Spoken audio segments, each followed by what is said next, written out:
Let us continue with economic growth data, beginner series 305. What is economic growth data? I think the most important or famous metric is GDP, the gross domestic product. It measures the country's increase in economic activity and growth rates, but there are different types to display this. We will talk about this in this chapter. Also, what is kind of linked or closely linked to the gross domestic product. What are the key indicators to calculate this or to get a clue about this? Is the GDP growth rate. So it is the measuring of an economic expansion or contraction. So an economy can grow or it can shrink, and the GDP growth rate tells you how much it is growing or shrinking or just staying at the same. You have inflation, which reflects the price stability. So there most of the time is a currency or thing that the economy agreed on as an exchange. Nowadays, most of the times, it's a currency of a country or an economic region, like the European region. So, how high is the inflation in that region? So you take the currency most of the time, or the measurement, it can be anything, and then you check how high is the purchasing power of that one. If you create one basket, or different baskets, that consumer can buy in that economy. Central banks try to influence that inflation data. Most economies or economists agree on that 2% inflation is very good for the economy or the people and the companies living in that economy. If that's really good or not, the Bitcoiners are against this, but most of them are models, and most of those models are the base or the fundamentals of why people decide that way. And in most economies it works that way, that they have an inflation goal, and this inflation goal is most of the times near 2%, sometimes 3%, sometimes 4%, but the central bank tries to influence that through their decisions about the interest rates or general liquidity injecting, quantitative easing or quantitative tightening. There are employment rates. High employment is generally good for an economy, because when all the people in the economy that have the availability to work, have a job, most of the likely that the economy is very healthy.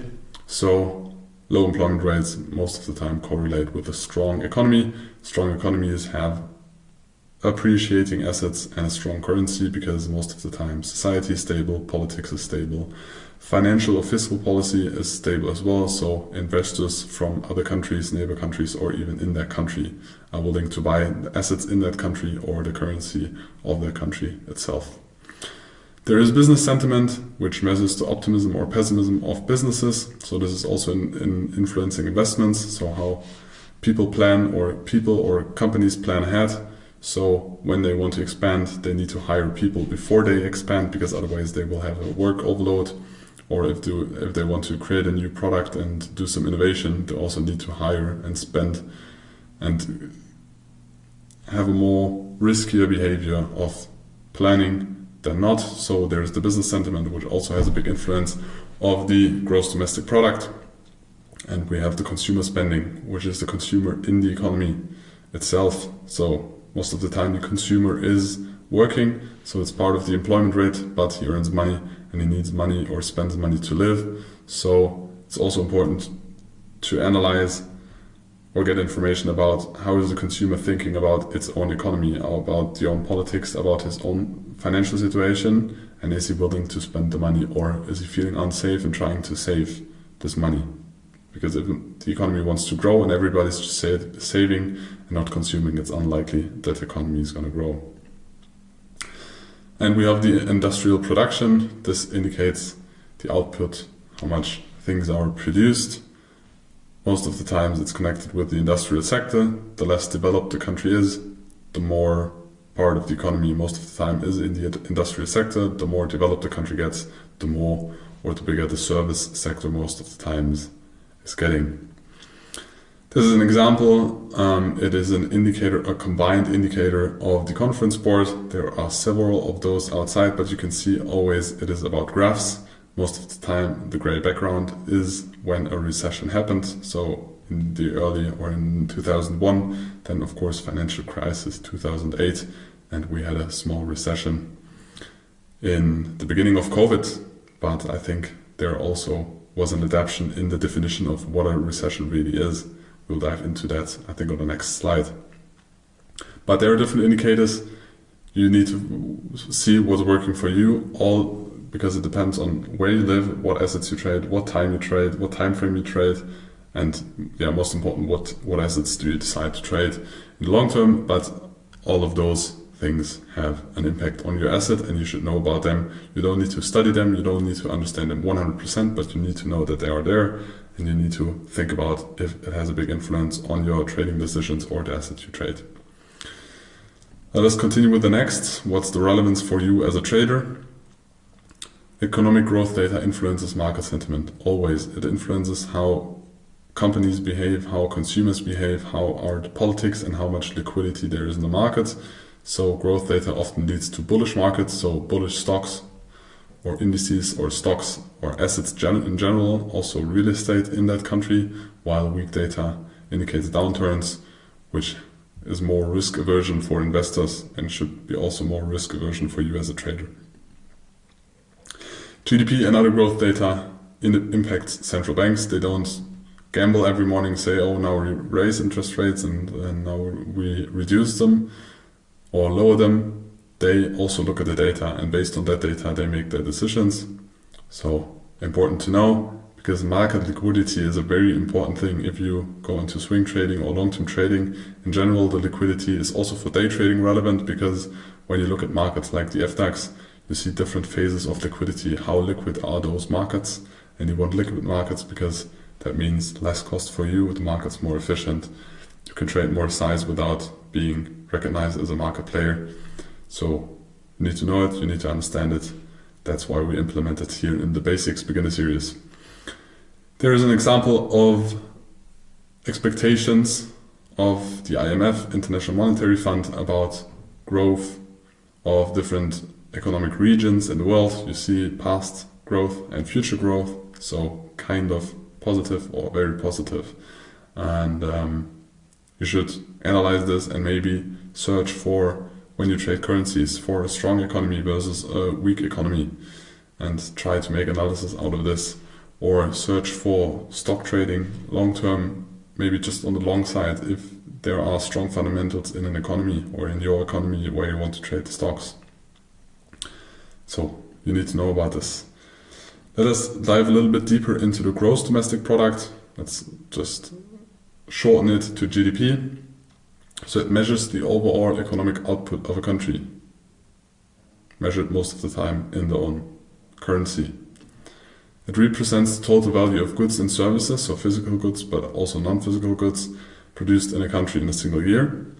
And there is the so-called GDP per capita, because there are different numbers or different amounts of people living in a country or economic region, and therefore you need to adapt it, because the interesting information is how much value is created by one individual in that economy and not how much is that economy creating in general. Of course, a country like China with more than 1 billion people in the country most likely will produce or create more value measured than Germany, where only 80 to 90 million people are living, because they just have more people. It has to be that way, but most of the time it is that way. So there is an example of, I think it was the US, but it doesn't matter.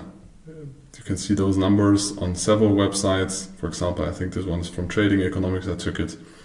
For all different economies, in the long run, it's most of the time an exponential curve, because you have inflation and then you have interest on interest. And that's way the gross domestic product most of the time, or GDP in general, looks like. This now is the GDP in total, not per capita. This would be a crazy number for GDP per capita, but you can divide it through the people living in the US or working people in the US, and then you have your numbers. Furthermore, there is the GDP growth rate, because a chart like this one is very difficult to implement in your trading, because there's not a lot of data you can get out of this chart. It's better to visualize and put in perspective if you take the GDP growth rate in percentage. So the GDP, or this one shows you how much an economy is growing on a yearly basis. It's calculated all 3 months, so 4 times a year, every quarter the numbers published, and 2 negative quarterly readings or publications of the GDP are the definition of a technical recession. So if there's a contraction in the economy, negative GDP, for 2 quarters in a row, then you have a technical recession.